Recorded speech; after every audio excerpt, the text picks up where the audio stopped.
The Evermore podcast is now sponsored by WFST Total Compliance. WFST provides fire safety requirements UK-wide to prepare you and your employees should the worst happen. Do what you do best and visit wfst.co.uk today. Enjoy the episode.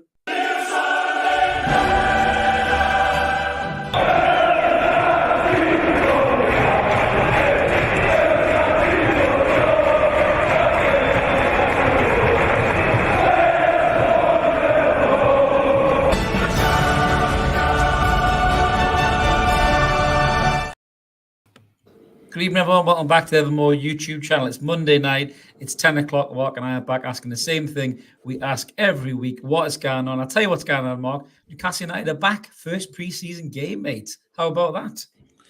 Absolutely. It's nice to have football. We said this last season as well, didn't we? It's just nice to have football back. I am getting withdrawal symptoms massively, so it's good to have it back. Mind you, I did watch Wimbledon. That was some final as well, though, to be fair. In the absence of football, I did enjoy that. It was a very good final between Djokovic and Alcaraz, mate. So not like me to watch other sports, but I did enjoy it. Is it wrong to say I'm not that big a fan? I used to like tennis, but I'm just not there. I would much rather watch tennis than watch guys hit an apple with a fucking overgrown stick over a little tiny urn this big. But that's just me, mate. As you know, cricket is not my forte. But anyway, who gives a fuck about them sports? Newcastle United is back. Football is back. I've gone early, so I apologise to anybody who doesn't like the fruity potty mouth in the comments. But hey, I am who I am. So yeah, we're going to talk about Newcastle United. The rain was back as well because the weather was crap. Cue some absolutely brilliant, insane.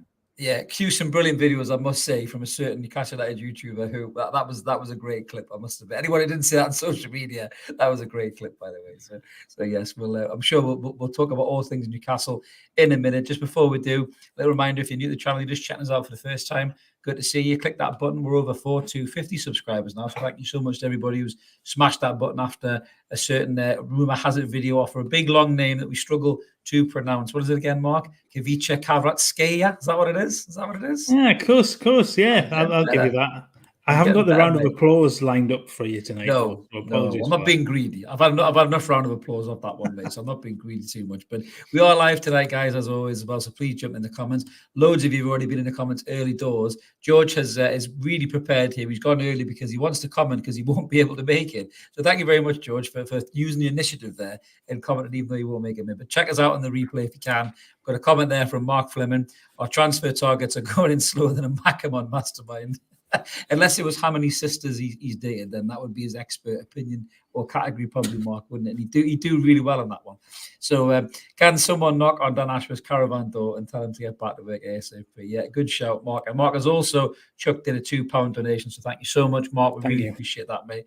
Very nice of you to do so. We've got BT in the house as well. Evermore constant. Someone's beat you in early doors, BT. You must have been having a late dinner. Roger's in the house as well. Good to see you too, Roger, as well as the serial winner that is Les in the comments as well. Even to you too, Les. Don't worry, Mark hasn't got any new prizes for you tonight. I promise, I do.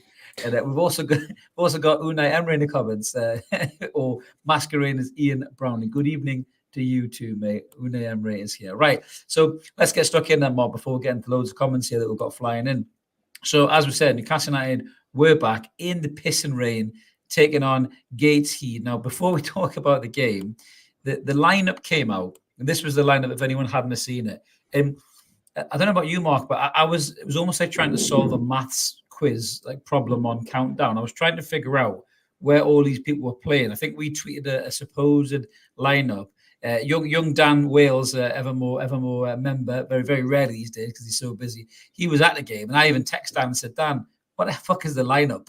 He did. I don't even think Dan knew himself, and he was reporting on the game. What was the lineup, Mark? Could you work it out? I couldn't actually remember if you did.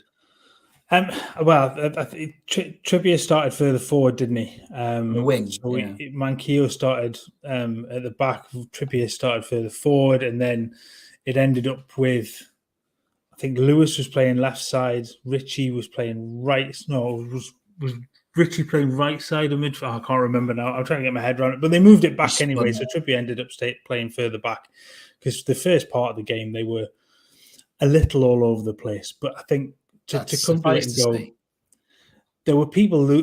Social media is such a mad place. At half time, there were people losing their minds over the fact that it was 2-0. It's the first preseason friendly. There is nothing about this game that anybody's bothered about, really, on the scoreline. It's all fitness. It's all about getting yourselves ready for the season and just, chill, man, chill. It's the first game.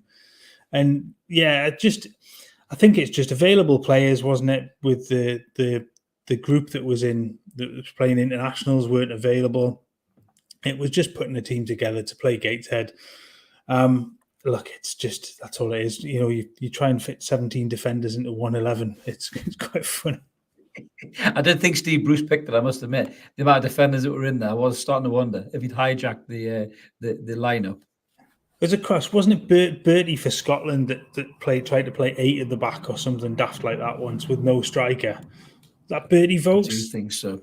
Yes, I do think that was the case. Was it when he called was it James McFadden his cheeky boy or something like that? Who was the one up front? Yeah, I'm pretty sure that he was enjoying being one up front and not getting anything of the ball whatsoever. But I suppose in terms of the game itself, mate, obviously I didn't pay to watch it. A lot of people wouldn't have paid to watch it. I know the money was going to Gateshead, but the cost of paying, I'm just laughing at the zig here, 622 horizontally. That's probably about right, mate. Yeah. Keeping it tight against Gateshead.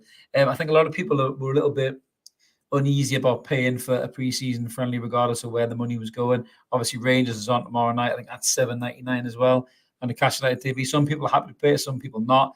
Personally, for me, I think pre-season friendlies should be free of charge. I know Leicester City's was free of charge, and there was a certain number 7 missing from their lineup, which we'll come on to in a minute. But segue. But I think for me, I don't think you should charge for pre-season friendlies just off the bat. Before we talk about the game, what's your opinion on that? Just before we get into the game, where do you stand on this? No, I think the initial hoo-ha about it was that it was a tenner, and it's like, Christ Almighty, you're charging that for a pre-season friendly, but it lessened the impact with where the money's going to go to. The fact that Newcastle aren't going to make a penny from it, and it was all going to Gateshead. It doesn't say. I get paying to go to the ground. They've got to have staff, they've got to have security, all that kind of stuff going on.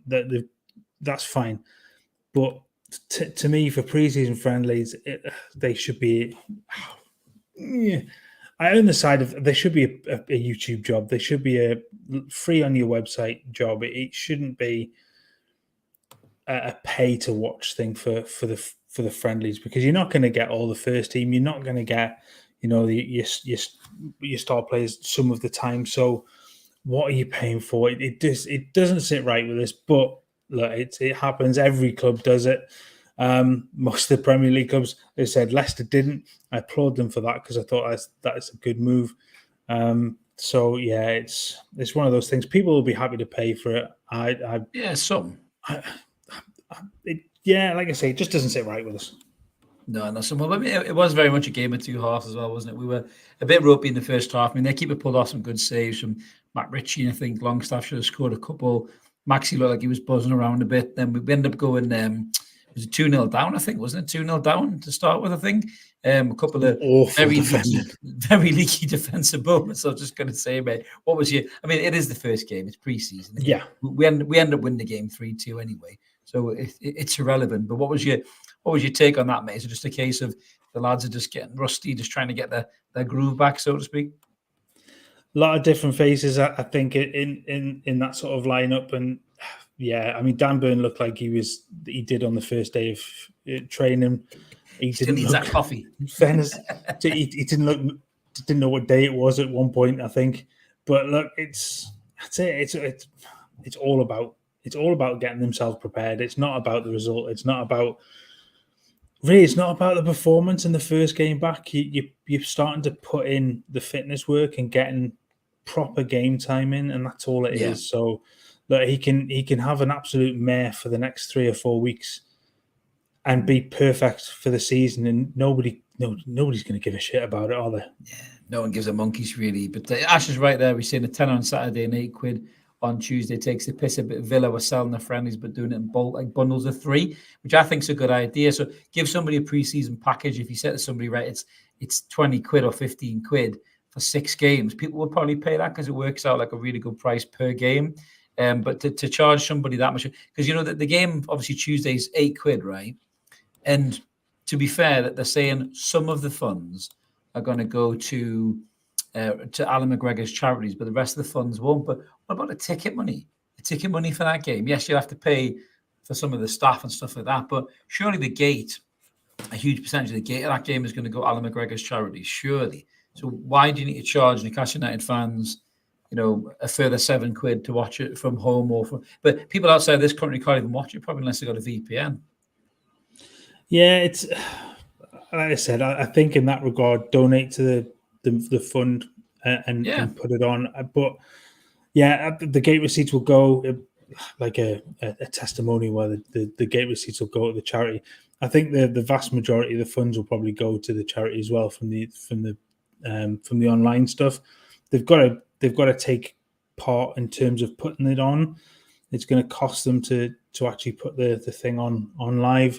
So I get there's going to be an element of cost in terms of that. But yeah, it's borderline £20 for the two games. Then you're going to have the games in America as well. So that how much I don't even know how much those are for now. So it's just I don't know if they probably are going to charge for those, I imagine, as well, which is, and again, you can understand why these people make a very good living supplying people with facilities to watch those games, which we won't name because we're probably going to shut down. What you're talking about. I have no idea what you're talking about at all, mate, not at all.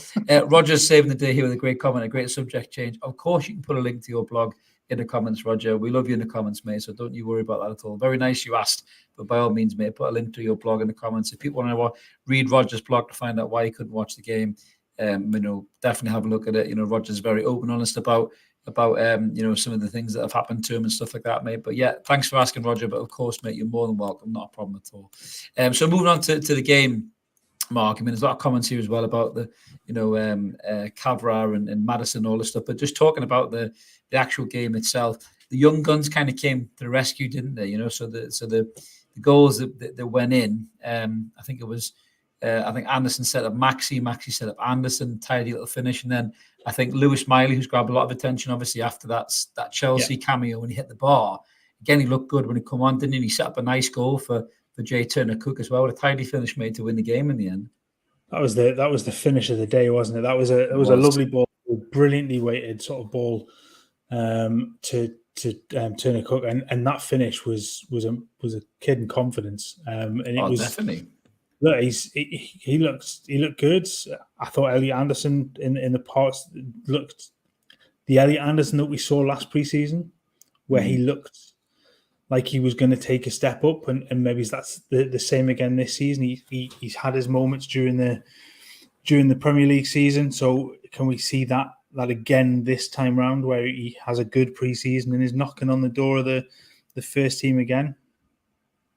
Yeah, possibly, mate. Possibly. I mean, he's it's a funny one with Alex. I do think he's part of the squad. I don't think he's going to be loaned out. I don't think Anderson's at that stage now, because I think he showed enough last season in the cameo, certainly the Forest game, a few of the games as well, where he looked like he could have a go, he could do something. And I think he grew in confidence as his appearances kept coming on. And if he does play like that in pre-season, I think he will definitely be part of the equation. But yeah, I mean, you got the likes of Jay Turner-Cook, who after the game supremely confident, said he plays a number 6 role. He wants to play for Newcastle. He wants to show the fans what he could do. Lewis Miley seems like a player that Eddie's not going to loan out. He doesn't even take up a squad place because of his age. And there was a nice little moment as well with him and his brother on the pitch as well, wasn't there, mate? Which was quite nice for the team. Obviously, we've just lost a brother partnership in the Longstaff, so it was nice to see the two Mileys getting a bit of game time again. Their mum and dad must have been dead proud as well, mate. Yeah, it's just that link, isn't it? You love to see that sort of thing at your club, and it doesn't come on an awful lot when you get to the stage of the pair playing in the team like that. So that's a huge moment for them all. Yeah, absolutely. Good comment there coming in from is it Adiri saying that yeah, I'm good, mate. Thank you for asking. Saying Newcastle United should sign Alexis Daddy, which is the defender. I think we're in talks with the Monaco. Harvey Barnes, Gabby Vega, Moussa Diaby, Chiesa, and Jonathan David. I don't mind that shopping list, mate. Yeah, to be fair, I wish you were having a chat with Dan Ashworth, mate. That's a great list, to be fair. The mighty winners in the comments, always good to see the big win. He's saying apparently Madison chose Spurs because Callum and Trips told him how intense the fitness training regime was whilst they were doing the summer break homework. God, if that is true, win, that is awful. That paints Madison in a really bad light, doesn't it? I don't know if that's true, but I think that the other part was that he'd gone to Spurs because Newcastle weren't willing to pay him the 175 grand that he's now getting at Spurs. yes. Yeah. So he's about to lose Harry Kane to feed as well. He's about to lose 20 assists this season. Unless if Kane goes, unless they've got a plan to bring somebody else in, I don't know where they go. Does the likes of the Troy Tony. Parrott and who's the other young lad that they've got in the background? I can't remember his name. But then playing Son through the maybe through the middle. I think they're going to sign Ivan Toney, mate. I think they're going to sign. That's already been moved. But again, you're not going to get him to start the season. There's an awful lot of time when you're not going to have him there. So if that is the case, they've got to wait until what, Christmas? No, they've got Richarlison, mate. So they've got to wait until Christmas, yeah. Well, they get a goal. Certainly a goal that's onside as well, because he loves an offside goal. Talk about waste of money, Jesus. Oh, mate. I can definitely see Kane going. I must admit, it's slightly digressed. The win says American games are on Sky, so that's good. Then I'm sure they'll be easy to. But again, that then comes into you then can't watch elsewhere. You have to have a Sky subscription to watch the games, and look, it's just we are never getting on the overlap, mate. We're never getting on the overlap with this kind of Sky bashing at all. We'll go on TNT with Laura Woods. Hi, Laura, if you're watching, we'll happily come on. Absolutely. The new monkey is saying we spent an awful lot of time slagging off BT as well, so I'm not sure even though those guys that transfer over a lot. They're TNT now, mate, so they're not BT anymore, so we're okay. We've got a clean slate, Mark. Stop trying to stop us getting on with Laura Woods, mate. You're going to ruin it. You're ruining it. The new monkey saying Lewis Miley is going to be top class. Tell you another comment from Ash about Miley as well. He looks mint, looks awesome. Kev saying again, Miley looks good. Yeah, I do think this kid's got something about him. He just, tall, strong, confident. He looked like he belonged in that pitch, didn't he, at Stamford Bridge? Didn't look like he batted an eyelid at all. Up against some serious competition, and he, that little cameo. Yes, it was against Gateshead, but still, it's good to see him. Good to see him doing it. All right, mate. I'm confused there. Yeah, absolutely. Sorry, got completely sidetracked there. Some of the comments. Not be surprised to know who's in the background. Yeah. Oh, right. Okay. Yeah. Sidetracked by the crazy cat that hasn't popped up yet at all. But I mean, it is interesting because obviously we're going to talk about what Eddie said after the game now, which was the first time we've probably heard Eddie get a bit frustrated, mate, wasn't it? Really, he was obviously answering questions about transfers, and you got a whiff of Eddie's frustration that a lot of these deals haven't been done. He did make a point of saying that he wanted a couple in before they flew out to America. Now one's in Sandro Tonali, who, by the way, was visiting Whitley Bay with his missus at the weekend. What a dude, by the way. If you're going to endear yourself to Newcastle United fans, get down the Bay, lad. Great shout. So he's. I was going to say, I hope he didn't go when it was pissing it down because it doesn't. No. It was sunny. It was very sunny. His rather attractive girlfriend posted something on Instagram. It was very sunny. So before the rain came, but I think there's one in there, which is obviously a great sign. But even with that, Eddie was saying it shows you how long these things take, and he kept using the word need players. Is Eddie getting a bit pissed off, Mark? That might be a little bit of a nudge to the hierarchy. I think so. We've seen it from managers before. I don't think he's getting particularly pissed off. Yes, these things take time, and I imagine he's going to have wanted a couple in before the trip to America. You absolutely do, because you want everybody together on that trip. I guess one looks like it could happen this week. If Barnes is going to be the next one over the line, that looks, from the reports that West Ham have sort of backed out, that kind of leaves the path open. So does he get done quickly now? And then he's on the plane when everybody else is going, that's all sorted. I guess you want maybe one more to fill the squad, get another sort of first team player in there, but you need more than one, I think.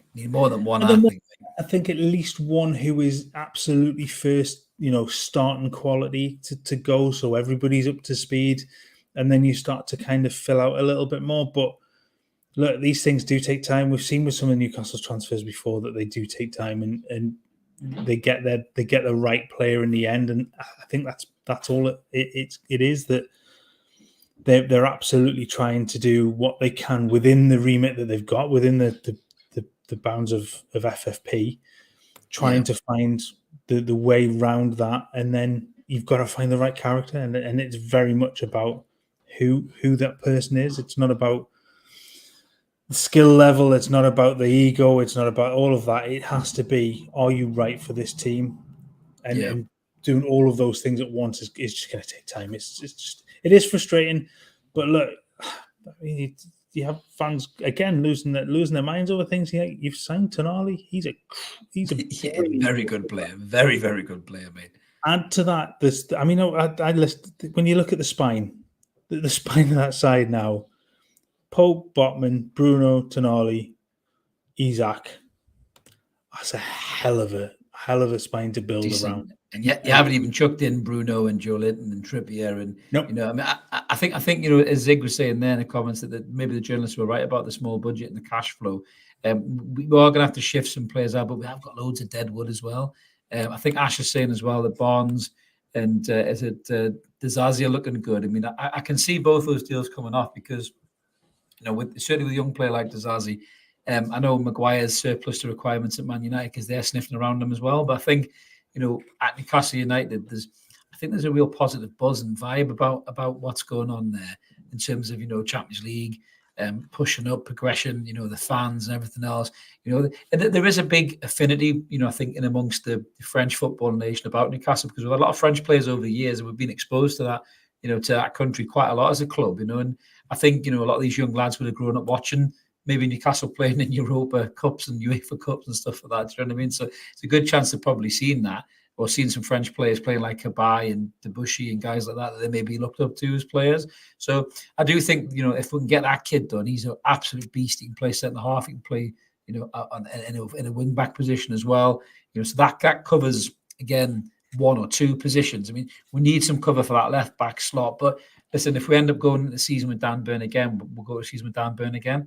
And if we've got someone like Dizazi who can slip in at left back and play there, or even if I don't know what other fullbacks can move over there, you got Target still in the squad. If that's the case, that's the case. Do you know what I mean? But as you say, Mark, it's still early in the transfer window.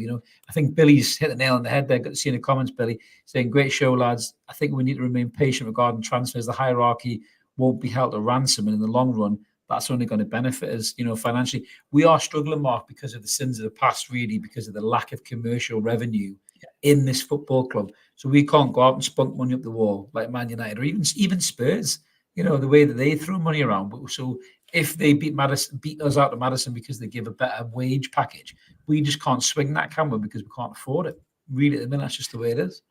No, maybe it's not this season. It's maybe it's one season too early for that sort of, well, you say spunk the money up the wall.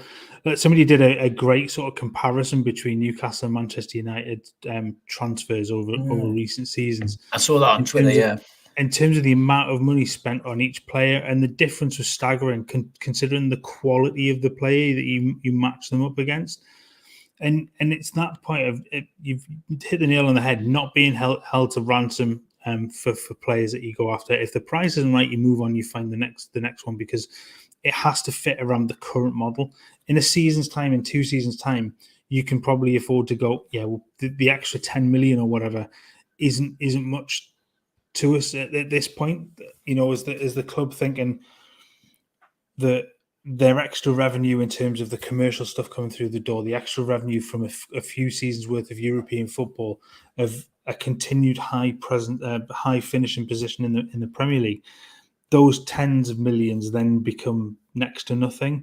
But at the moment, FFP is the handle because there isn't that extra revenue coming in. So they've got to be careful. They've got to do every deal in the right way. And we've seen that with, just look at the price that you've paid for the likes of Botman and Bruno, and Isak was a little bit more out there. But a player of that quality, look at what's being demanded for the likes of Vlahovic and players like that. Exactly. It's astronomical. Osimhen as well is another one that you're talking 100+ million, and Isak's in that a couple of good bracket to be seasons. alongside those players. Yeah. So yeah, look, to get him for 60 seems like a snip compared to in that level of player. So they're doing it right. It just, as Billy says and was said before, patience. That's the key for everybody. Hey, listen, I didn't see Osman on the front cover of the new FIFA game, so fuck you, Victor. You know, Isak was there, mate, so enough said, as was Terry McDermott. K Radiation there saying he had someone in the store today claiming to be related to a player saying he'd heard this morning from another player that Maxi's agreed person in terms of the Saudi club. And this is interesting because we did a rant video or thought video, this one was. I lose track when I'm ranting or thinking, sometimes both. We did a video saying why the Saudi clubs, you know, not throwing us a bone, not doing stuff with us. And then all of a sudden, bang out of the blue, Saint-Maximin to Saudi Arabia. I have heard some murmuring as well. There might be maybe another player, a bit of a squad player, potentially going over to Saudi Arabia. It seems to be growing, Mark. We've been talking about Maxi being a sellable asset, not being part of the picture for a while. If Maxi goes, you bring in someone like Harvey Barnes, who, you know, yes, listen, he's not as unpredictable as Maxi. He's not, you know, like I think about that goal against Oxford in the FA Cup. It was the FA Cup. I think Maxi scored the winner.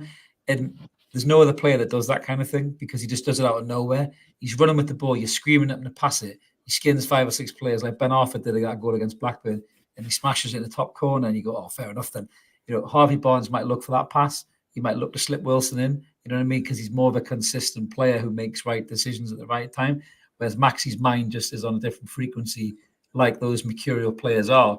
It will be a shame to lose him, but I just think for the small bits of magic he can bring you in a season, they're very fleeting. They're not consistent enough. You say to somebody, you know, I christened him the Maximus, didn't I? If you stopped the diehard Maximus in the street and told him to put down the Helio game for 2 minutes and take the headband off, and you said to them, listen, tell me when he was good, they'd probably pick 5 occasions throughout a 30-odd game season, and that's not enough, is it? No, and this is it. It's if you're selling them, to quote Hot Fuzz, the greater good. Oh, nice. We'll be quoting Ash will love you for that tonight, mate. Ash is in the air. He's smiling already. Because you're bringing somebody in that's going to give you 30 games, not 20, 25 or less. Maxi's games last season, he didn't play an awful lot. Yes, his output based on some of those games was decent in terms of his assists. He hit his sort of regular assist level in less games. But 2 of those were in one game, which he was exceptional in. Like, don't get me wrong, that City game he was absolutely phenomenal. Oh, he was brilliant. But I can count on the fingers of one hand the number of good games he had across the rest of the season. In fact, it wouldn't even take one hand. And that's the problem with him. And unfortunately, that's really been the case for the last 2 seasons. If you're going to bring in a Harvey Barnes to replace him, you're getting somebody that has output. He has numbers to back him up in the league. So you're not going outside of the Premier League and then hoping, you know, like a Diaby or something like that they come in from a foreign league and can hit the ground running. You're bringing in a player that's proved it at this level for the last four seasons at Leicester and really shone in a really struggling side. I mean, you score 13 goals as a sort of forward wide play. You've not had a bad season.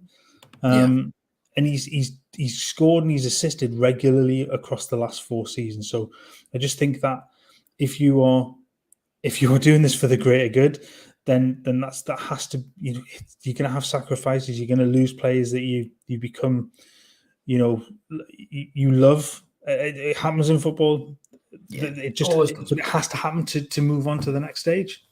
It does. I mean, Lee's saying they could see 3 more players coming in a week or 2, keeping things under wraps. I agree with Lee. I think that will happen. I think that these deals are already live. I think Craig Hope said that Harvey Barnes and was it Linfamino? No, I'm trying to remember his name now. The Southampton lad, he's live as well, but that's not quite there yet. West Ham obviously pulled away from Harvey Barnes. I keep hearing Harvey Barnes wants a Newcastle move. So if he's turned around to his agent and said, look, I don't want to go West Ham, I want to go to Newcastle, that's maybe why West Ham have pulled away from that deal. And they're looking at other targets to spend this 105 million quid they've just got on. But Harvey Barnes would be a good addition to the squad. I think another defender coming in, so whether it's Tazazi, whether it's somebody else, but another defender coming in, and then maybe another midfielder. And I think that might be us done. I mean, we kind of talked a little bit about it when we talked about how good Anthony Gordon's done over the summer. Apparently, he aced the fitness test, which isn't surprising because he's been playing in the tournament in the pre-season. So he absolutely smashed the fitness test to pieces. And Eddie Howe said he's expecting a really big season from Gordon. And I'm wondering now whether, if anything was to happen to Isak or Wilson, because Howe has seen him in that number 9 position and he knows he could do a job there. Maybe he's thinking, you know what, I don't need to go out and drop 20, 30 million quid on a young striker. I've got a lad here that can fill in. Do you think that's likely something he might do, Mark? Do you think? Yeah, and we touched on that last week, didn't we? He's shown that he can play in that right across that front three. And if you have 2, and if he can be the third option up front, and don't forget you've also got Joe Linton that can fill in at times in that role. Yeah. I'll go back to what I said during the season last season. If Joe Linton has to fill in for 1 or 2 games during the season, that's not a bad thing. He's confident now. He'll do a job. You're not going to want him there for 38 games, but he'll do a job. So there's 4 options straight away. Look, he'll show his worth as pre-season under Eddie. He'd already started to show signs after his move. There was little ups and little downs right the way through the second half of last season, but he started to show form. He took that into the Euros and did really, really well. And hopefully for the club, then he hits the ground running and he takes off, and that he then becomes a massive headache as to where you fit him in. Does he take over on the right hand side from Miggy? Does he play down the left hand side? Because he can do that. He can play comfortably across, like I said, that front three. So he's going to be a really interesting one to see what he does now. Yeah, absolutely, mate. I mean, there is key areas that we need to fill, but I think, as you rightly said, mate, you can't forget about how good the spine that team is. We did such good work last season in the signings that were made, and if you look at that, as long as you can stay fit is the big thing. We saw how much we were affected by him, and Bruno got injured, and Joe was suspended. When Wilson was out again. So there is always a big gamble there. But for me, the way this squad is and the quality in this squad, I think we can definitely not disgrace ourselves in Europe, and the league next season if we add another 2 or 3 to this squad and even keep it at that. But we're going to be on with the lads on Thursday at 7:00. So make sure everyone tune in for that. We're just going to give you our kind of expectations of the season and let you know what we think of how things are going to go, how we're going to do. But, going back to the transfers, Mark, and we're kind of already segued into this about the transfer talks. There was a very interesting little line that went out there. I don't know whether it was just bullshit or whatever, but there was also talk apparently that, and the journalists have said this, and I think, look, Edwards was big in saying this, that Newcastle might have to rely on loan deals. But he didn't say what league would loan people from. Now, people have thrown this out there, and to be honest with you, again, to use a movie reference, to quote the Joker in The Dark Knight, people will lose their minds if this one happens. So the stories are going out that apparently Eddie Howe has inquired about loaning Ruben Neves and Roberto Firmino, who've just gone over to Saudi Arabia. Now, in a nutshell, Mark, is this just bullshit in ITK stirring, or do you think there might be some truth in how asking whether he can get a hold of some of these top caliber players that have just signed to go over to Saudi? For one thing, I hope there is truth in it, because the look on Miguel Delaney's face will just be I need a still of it. That will be my background. I just want his face on here. You need sad music. You need like Titanic music and tears. Honest to God, man. You're the man with the editing skills, man. If that happens, you need to bring it. You can inject that right into my veins, because it would just be so good. But will it happen? I think they will. I think they will look at loan deals. They'll look at options like that to try and sort of get around FFP. Loan deals to buy, that's going to be key. A little bit like, I mean, not the same sort of one, but the whole PSG signing of Mbappe, it was a loan deal with a permanent sign at the end of the season that ended up being ridiculous amounts of money. Those sorts of things will go on. So I wouldn't be surprised to see something like that where Newcastle have a mandatory fee Ronaldo. Could you imagine Ronaldo coming, Kev? Honestly, that would be so funny. If it's R9, fine. Yeah, I'd love to. Oh God, prime R9 all day I just long. think that the problem is with Cristiano Ronaldo, he's such a prick, isn't he? Like, he's such a good footballer, but he is such a monumental prick that he just wouldn't work in this lineup, would he? Do you know what I mean? Like this squad, he just wouldn't work. He's just such an arse. I mean, he's such a good player still, even now at this age. He's such a good player. If you put the ball anywhere near him in the box, there's a good chance he's probably going to score. You know, he's still that good of a player. But he wouldn't have to run a great deal in this team because his legs all over the place. But he's just such a bell end. That's the problem. He just caused so much disharmony in amongst the squad. I just couldn't see it happening, mate. But you know, imagine Benzema on loan in January or something like that. Jesus, Benzema, the world Ruben would Neves come on to loan an in end January. if that happens. Yeah, like It would be fucking superb. You're right on Ronaldo. Yeah, just no. His ego's too. I think just too big for that sort of move. It's all about him and not about the team now, and that just doesn't work for the new Newcastle. Despite how good he is, Benzema would be one, wouldn't he? Christ Almighty, that would just be.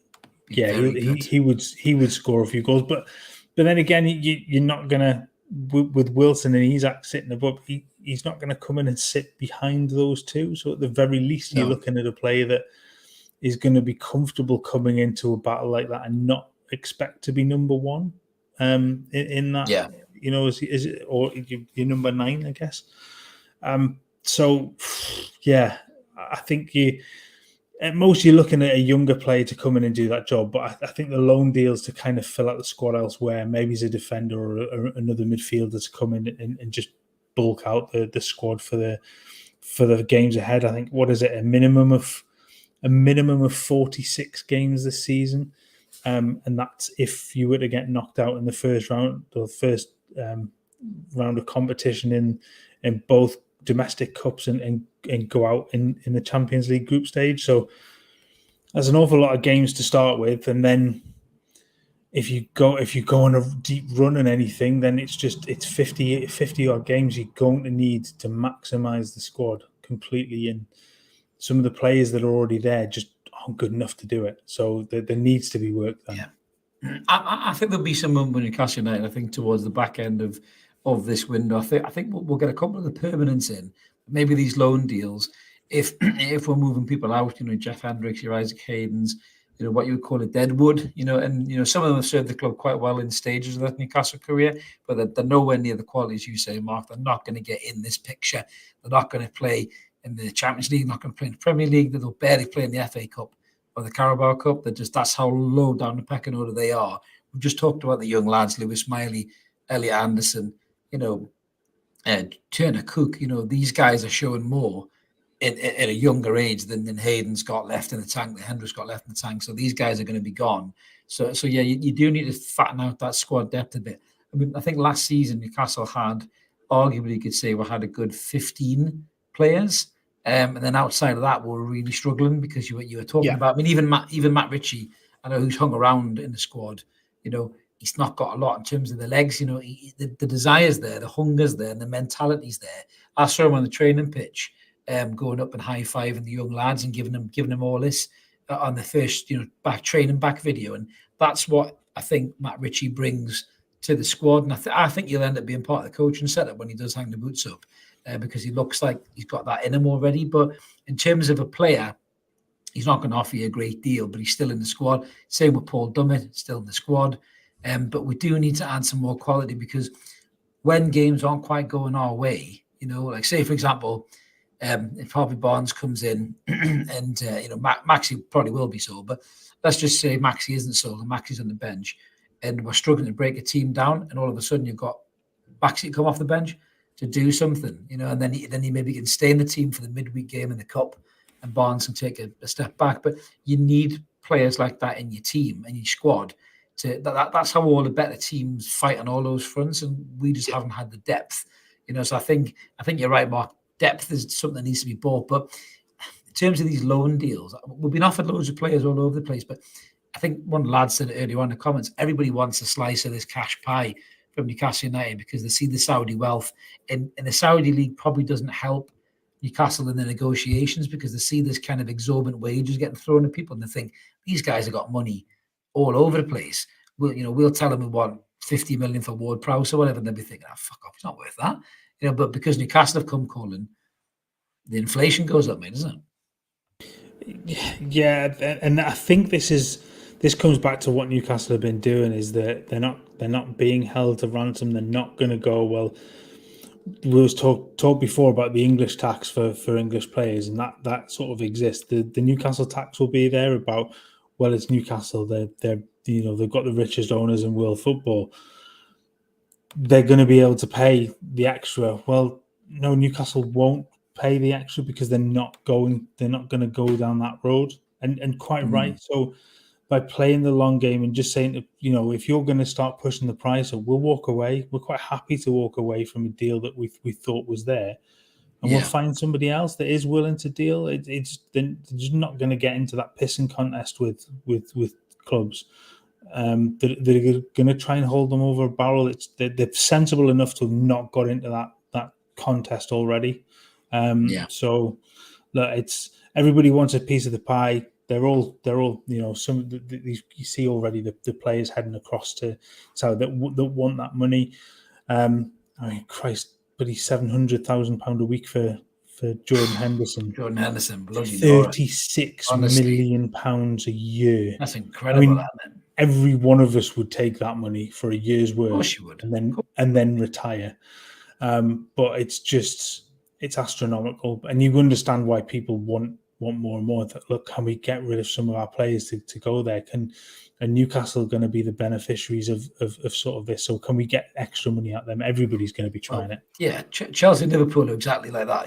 They've cleared out some of this older player deadwood that were sitting on 2 or 3 year contracts, cleared the books. They can go get younger players and then try and build again. Just taking this comment from BT, what I think about the £500 bet that Alex Crook as of Jim White that Villa will finish above Newcastle at the end of the season. Well, firstly, I think Alex Crook's a bit of a helmet, but that's what I think about most people on TalkSport, with exception of probably 1 or 2. Jim White's actually very complimentary about Newcastle. I'll give Jim this due. He's always been very good to us, certainly since the takeover. But Villa are building really well, BT, to be honest with you. Villa have signed really well. I think Unai Emery, he was in the comments earlier, Unai Emery is doing a very good job. He's a very good manager. I think he had Villa playing superbly well last season. The additions that he's brought in, there's no doubt that he wants to break that top 4. And to be fair to Villa, I don't think they're too far off, Mark. I think if you look at the way they finished last season, if Villa had maybe another 3 or 4, quality players in there, that they could have just got over that kind of hurdle, to break into that top 5, top 4.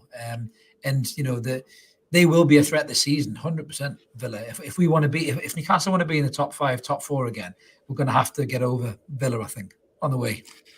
Yeah, they're on sort of the same path, aren't they? As Newcastle, so, yeah. They're on that. They've got good investment. They've got good backing from their owners. They've got a good manager. They've got a good basis in the strategy, squad. Good ethos, all that. Yeah, exactly. And they're going from strength to strength. They're bringing in Pau Torres is a huge transfer, for them at the back. And when you think if they are going to bring in somebody like a DRB, then that just bolsters their forward line too. So they're going to be much stronger. But then everybody else is going to be around. Chelsea are going to be back in the mix with the likes of Nkunku and everybody that have come into the, for the new season. So getting back to the top 4 is going to be so difficult this season because you're going to have 8 teams in that challenge. You're not going to have Liverpool dropped off. You're not going to have Chelsea dropped off. Spurs probably will be, so maybe 7. But you're not going to have that. I don't think you're going to see Brentford up there this season in that regard. Brighton, maybe it's a push too far for them to repeat again, but you wouldn't put it past them. They've played really well for a couple of seasons. But yeah, look, Newcastle are in a fight. They're going to be now with all of those teams, regardless of who any of them sign. All they can do is concentrate on who they want to bring in, their own squad, and then take it from there. They can't be worried about other teams strengthening because they're doing exactly the same thing. But good luck to them. If they want to put money on it, good luck to them. I wouldn't. Christ almighty, Yeah. I'd just lose it. Yeah, to be fair, we're not the gamblers of the Evermore podcast. We'll leave that to PK, but bet responsibly if you are a gambler. But there was an interesting name that got threw up, and I nearly threw it when I heard it. Actually, was Harry Maguire. Apparently, obviously, West Ham are looking at him. I think Moyes is looking at him closely. Spurs have been talked about, and even Newcastle's name got thrown into the mix. Now, I'm going to call this one straight away. I don't think there's a cat and hell's chance that Eddie Howe wants to sign fucking Harry Maguire at all. I mean, he couldn't even carry Fabian Schär's bottle to the sideline without dropping it. That twat. He's useless, man. He is not going to end up in Newcastle United, Mark, surely. I don't think so. I think Harry Maguire's had a bad couple of seasons. Just a tad. He's been dreadful for Man United. There's no getting around that. For England, he's done all right. One hiccup in the World Cup, but other than that, he's not really put a foot too wrong. He was great before. Something's gone wrong for him the last 2 seasons at Manchester United. I don't know whether it's confidence, whether it's something that's gone on at the club. It might just be the whole mess that Manchester United has been for the last 2 or 3 years. Look, it can't be good for any of their players, and some of them have really misfired. He needs a fresh start. If he was going to come, who better to come and play under? If he was going to be, but it would just be chaotic. Could you imagine the Botman just looking at him going, "What are you doing?" It'd be like shades of Jonathan Woodgate and Bramble. Maybe. What are you doing? But I remember that very well. Would Botman calm him down? Would Botman get him back to his best? It's a stretch. I wouldn't take him. I don't know if a tranquilizer dart would fucking calm Harry Maguire down. He's that much of a panic merchant these days. Did he kick his own player in the face trying to defend the corner not too long ago? He did that weird back heel thing. He kicked. Was it Ronaldo he kicked in the face? I think. No, it wasn't Ronaldo because he would never heard the end of it. I think it was Fred or something. I forgot. One of the funniest ones was when he pulled Luke Shaw away from right in front of the goal and allowed Spurs to score, and he was busy pulling his own player to try and get him away from the ball. And Luke Shaw was the one that was stopping the ball from. He's been absolutely hopeless for 2 seasons. Let's not get away from it, but he needs a break. He needs a fresh start somewhere. I do love that comment from Ian there. That could be the sequel to Cocaine Bear, Cocaine Tortoise. Slower than that for Maguire. The Zig says he watches too much WF. That was Pogba that he kicked. He didn't knock any sense into him, did he, Zig? Actually, good segue, Zig. So I saw that as well crop up. That Pogba's apparently up for sale for 10 million euro. And I said, fuck no, stay as far away from that wanker as you possibly can. Surely, Mark, you wouldn't take Paul Pogba. And nobody in the comments would take Paul Pogba, even at 10 million euro. You wouldn't take Paul Pogba in Newcastle, would you? Wouldn't take him on a free. I wouldn't take him on a free. Genuinely, if he paid me 10 million euro, I wouldn't take him either. Nope. I wouldn't have him anywhere near. As players go, as sort of toxic players go around your club, that is you're bringing in awful. Pure ego, and as good as he can be, and he's been absolutely sensational for France at times, but he's just not performed at all at club level in probably 5 years. And he had a good season at Man U when he came back, and that was it. He just no. Yeah. 100%, yeah. And I think as Andrew says there as well, can't stand Pogba or Ronaldo. No, it's Rice, no, as he often says. But yeah, I mean, as you say there, he's just the wrong character all over. And I think he's lost the desire for football, the will for football. I just don't think he's got that desire to come back. I mean, ironically, another midfielder, I've got to mention this as well before we move on to out of tune. It's kind of a little bit of out of tune, I suppose. But we also the interview that Dele Alli did with Gary Neville, which was unbelievable. I mean, wow. I mean, the stuff that lad revealed was just incredible. And he's had a really tough time of it. And, as football fans, we can be really fickle from the outside and say, oh, he's shite, he's lazy, he's this and that. But the lad was going through a hell of a lot of shit behind the scenes. But when you listen to Dele Alli, that fire's in his eyes again. He wants to get back and play, and he wants to be even better than he was before. You don't see that with Pogba. You don't get that vibe. It's like he wants to be a fucking influencer and a celebrity. He doesn't want to be a footballer anymore. You can see that with him, when he does these silly dance moves whenever the camera's on him. You just think, you don't even want to play this game anymore, do you? No, the Dele Alli thing was tough. I mean, that takes. Mate. I put it out on Twitter that it takes some bottle to even begin to talk about stuff like that, and to do it in that form where it's going to be out in public is horrendous. And I mean, for the abuse to the whole thing with being strung on a bridge, and I cannot get my head around it. For somebody at such a young age to be in that sort of environment, saved from that environment, and as sort of Gary Neville put it, to have only had 4 years of relative normality in his life before he became a footballer, and then it all to get flipped upside down again. And look, that's no way for a kid to start their life, and it's no wonder that he's sort of had this battle for the last few years where other things have sort of taken over. And I genuinely hope he does get back to his best, because he was, when he moved, I mean, when he was at MK Dons, he was brilliant. When he moved to Spurs, he was absolutely sensational. Under Pochettino, he was sensational, man, wasn't he? I'd had him in a heartbeat at any club that would want him. He was just that good, and I genuinely hope he gets back to that sort of level. Kind of don't want it to happen at Everton though, because it's Everton. But look, he might go somewhere else. He might get bought by a better team if he plays really well. Somebody else might buy him again. He's only 27. I think it's hard to say that somebody deserves him, but just that turn of luck now from him. I really, really, really wish him well this season, and I hope he has an absolute blinder. Do you know what, George? What's really sad as well is he actually called what was going to happen. He said that his family would come out and say that he was lying and all this stuff, and then lo and behold, a few days later, these people are coming out and trying to, question the authenticity of what he was saying. It was quite sad, actually, to read that. But, just one last thing on Dele Alli before we move on to our two, that I think it's incredibly brave. And I think the likes of him and Ben Chilwell speaking so openly and honestly, and I think Reece James as well, I think he spoke about it too, didn't he? And these players talking about mental health and their struggles and how it gets them down and everything else.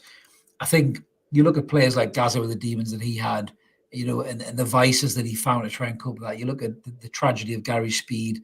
I think the more these young players show the kids of tomorrow that it's okay to talk about these things, the less chance you'll get of people having their lives ruined by things like that. So I think it's all good for me, mate. It really is. I think it's something that I think we need more of, not just in football, but in life in general. Really, people need to open up and talk more and not let things get to them. But I think it was very brave of him, mate. And I'm with you. I 100% think that he hope that he gets back, at a nice, peaceful place in his mind, but also in a good place on the pitch as well. I think that exactly it. Look, we're getting to a stage. It's okay to admit that you're not okay. It's okay to not be okay.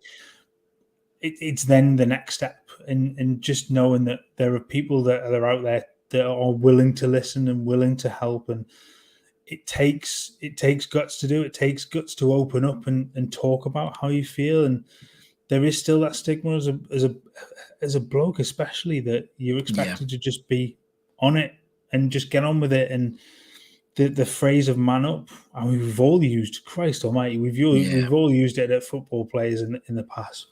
But there is much more of a willingness to accept things and like that and help. So if anything comes out of that is please, if you are just, as he said, just reach out to somebody, talk to somebody, get some support, because it's out there.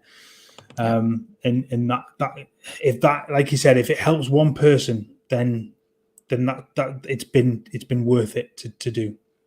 Absolutely, mate. Well said. Well said. So moving on to our tune, a couple of big stories there: the sublime and the ridiculous, really, mate. So let's start with the sublime. So as we all know, no, this is not a picture from the new Barbie movie. This is in fact Lionel Messi in his new Inter Miami shirt. Obviously, he's been unveiled to the masses in Miami. They're all going nuts about it. I mean, it's a massive Latino community as well in Miami, as we all know. So they'll be going fucking batshit crazy for Lionel Messi. And obviously David Beckham's been there, Mark, as well, announcing it. And just before I ask you what it means, this is David Beckham that learned to speak English when he moved to America. Yeah, that's that David Beckham. Yeah, that's that David Beckham. Yeah, doesn't help himself, does he, when it comes to that? Good job, he's good looking, isn't it? But when Messi went over there, it was great. So I don't know if you saw this on the internet. Before we talk about the unveiling and what you think it means for the MLS and how well he'll do, I don't know if you saw the scenes where he was in the supermarket. It was absolutely brilliant. So he's in the supermarket with a missus. And he's walking around with a trolley. Nobody's stopping him, and he's probably thinking, "Oh, this is brilliant." But all of a sudden, 1, 2, 3, 4 people start realizing, "Fucking hell, Lionel Messi." And he starts posing for photos. Unlike Mason Mount, who just walked past everybody and ignored them, who's a twat. Messi's posing for photographs, and literally just behind this woman, he goes to his wife, "Give me the fucking car keys." she gets the keys out of the bag, and he poses for a photo, and he just ushers the kids out the door and runs to the car outside. So I thought that was cool, because he did that very slickly, mate. But that was that. What do you think about Lionel Messi to MLS? Do you think it's a good thing for Messi and the MLS, or do you think it's just a football retirement home? It's a little bit of a football retirement home. It's not quite the old days of when you got the likes of Pele and Best and stuff that sort of shot across there, but it is becoming a little bit more of a place to go at the end of your career. It's not got the pull in normal in your sort of prime years. I'm almost glad to see that he went that route instead of going to Saudi. Yeah, I think I said that in one of the videos, didn't I? Yeah, I agree with you. He's going to be, he's such a huge attraction, isn't he? And I think, did they say when he first said, I think every game that Miami have got now is sold out, purely and simply on the basis that he's signed. It's just, it's going to be interesting to see what he does in that league, because, by rights, he should absolutely tear the place up. Oh, well, you'd like to think so. I mean, he's still got that ability. You saw him at PSG, and he wasn't very happy there. You can see he wasn't very happy. He didn't really want to be there. I can imagine PSG is quite a toxic place to be. And, even though he's Messi and he's great, he's probably watching Mbappe behaving the way he is because they've just infused him with so much power. He's probably looking at him going, "No, fuck off. I don't want to be here. I didn't want to be in the first place. I'm only here because Barca was skint and had to get rid of me and they couldn't pay me. So here I am, And then obviously he's gone over there. You'll have a couple of seasons there. You'll be phenomenal. Remember when Zlatan went there and he was mint? He was scoring from like halfway lines, and I can only see Messi doing the same thing, be there. And Busquets is there with him as well, so that'll be a good thing as well for Inter Miami. Is there a third Barca player there? Is Jordi Alba there as well? I don't know if he is. I'm sure Jordi Alba's there as well. I can't remember that. Maybe it does ring a bell that there's another player across there. I can't think right now. Yeah, I agree with Ash totally. PSG is rotten. It's falling apart from the inside. I saw a story that they have to sell Mbappe because if he leaves on a free, they're going to be so fucked financially that they'll have to sell 4 or 5 players. And apparently Bernardo Silva is even doubting whether he can go there in a signing, whether he can actually go there or something. Because Bernardo Silva's not gone to Saudi yet, has he? That's not been done. I think there's still, I think, rumblings that it could happen, but it's I don't know where it kind of got. I don't know why City would want him to or would wish him to go, because he's such a good player. Such a good absolutely player. And he's still in his prime. It's not like he's 32 and he's knocking on the end of his career. He's 27 as well, isn't he? 27, 28. So exactly. That's the time when people get worried about Saudi. But after that, about the Saudi league, when players who are 33 and that go, they're like Henderson. That's not game changing. That's the end of his career, and he's getting, he's getting loads of money. And I think the younger players like Jota at Celtic and stuff like that go, and that's the worry. And if Bernardo Silva goes in his prime, that's the worry. I know Carragher was ripped to pieces for saying that, but I kind of get what he was saying. He was just saying actually it's Alba, Messi, and Busquets. I thought it was. I thought it was the 3 of them there, so that's really good. I bet Suarez is thinking he wish he didn't retire. Yeah, thanks, Jack. Good night to you too. Good to see you, mate. So I got a comment there from Lee saying a few years ago he was always really stressed out, feeling down. Started on all the Newcastle sides, keeping them on the right track and enjoying every moment now. That's great to see, Lee. Good man. It's always a safe place here for you too, mate, if you ever want to come in the comments. Whatever you say here, I know somebody further up said that they got some shit on one of the other channels for voicing an opinion. We, in the words of Black Panther, even more movie references. We don't do that here. You can say what you want to say, whatever we're throwing them all out tonight. Ash, if you're still in the comments, you'd be lovely. But we don't do that here. You can say what you want to say. It's a safe haven. I've never ever got this. Look, we how many things have we had when we've talked about Maxi leaving, for example? Look, you can say what you want in the comments. Look, we want this to be an area where you can have a conversation about something. If you've got a difference of opinion, great. That's what it's all about. We're not supposed to all live in an echo chamber. You wish, Ash. You wish, Ash. We're not stealing your stuff, Ash. No. We want this to be a place where you can come and have a difference of opinion, and we'll talk about it. And we're not going to slate you for it. Yes, Chris might call you a maximist, but it's done in good humour. And look, it's on other things. Just have come and if you want to get involved and talk about it. I'm absolutely sure everybody in the comments is not going to go for anybody in the basis of it. We'll sit and we'll talk. And there's been plenty in the chat already tonight. I think is it Ian that's been in the chat saying he's not enthused by the Harvey Barnes transfer. Others are. Look, you're entitled to have your opinion on it. Just this is what it's all about. We'll sit and talk about it. That's fine. That's what we want this to be. Exactly, mate. Opinions like arsehole, as I say, we've all got them. And speaking of arseholes, segue. Now, I mean, arsehole's a bit strong. Maybe severely damaged individual is probably more right. So as I said, I'm going from the sublime to the ridiculous. So from Lionel Messi, the best player that's arguably ever kicked the football, to a bloke who kicked the football all right for Southampton and for Liverpool, Ricky Lambert. Now, if anyone has seen the interesting things Ricky Lambert has been posting on social media, they will be straight in the comments here agreeing with what I have to say about this. So me and Mark saw this flash up and the little weirdo siren went off, like the Twilight Zone noise started playing the theme tune. And Ricky Lambert, the first bit that I saw Ricky Lambert, I don't know whether he was doing a podcast or whatever, or he's just, he's maybe fell and hit his head or something like that. And rather than inventing the flux capacitor, he's just decided to go a bit loopy. But he was turning around. The first thing I heard him say was that he renounced his, what was it again? He refused to be governed by the current government. I thought, well, that's great, Ricky, but that doesn't change anything because you kind of still are. The second one I saw was he was talking about underground pulses. Big like what was it? So this is a podcast he was on because he was talking about how there were underground, there's like underground earth and stuff, and there were pulses that were coming from the Antarctic what did he say? It was something like 2,200 revolutions per minute or RPM. You're like, well, you've got your numbers wrong with it straight away, but and this was potentially then causing earthquakes and things, and so he's fallen deep down the rabbit hole. I would not be surprised to see him come out as a flat earther, a space denier, believe in the mud floods.